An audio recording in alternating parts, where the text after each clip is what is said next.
ประธานคณะกรรมการปกครองเมืองสัญบุรีออกแจ้งการวันที่2มังกร2026เรื่องให้ปิดการบริการชั่วคราวในช่วงระยะดำเนินกองประชุมใหญ่ครั้งที่12ของศูนย์กลางภาคประชาชนปฏิวัติลาวแจ้งมายังเจ้าของธุรกิจร้านกินดื่มร้านบันเทิงและร้านคาราโอเกะอยู่ภายในเมืองสัญบุรีแขวงสัญบุรีทราบว่า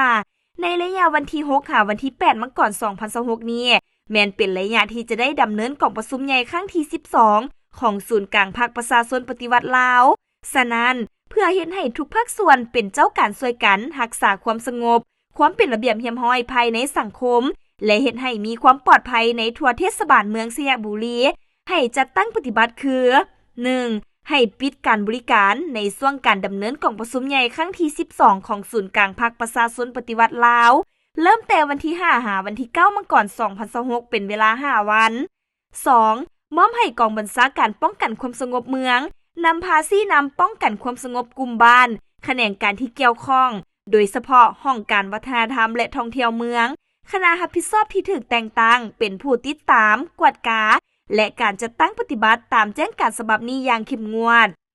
3. ถ้าหากมีการฝ่าฝืนบ่ปฏิบัติตามแจ้งการแม่นมอบให้คณะรับผิดชอบเวียกงานดังกล่าวและแขนงการต่างๆที่เกี่ยวข้องปฏิบัติตามระเบียบกฎหมายอย่างเข้มงวด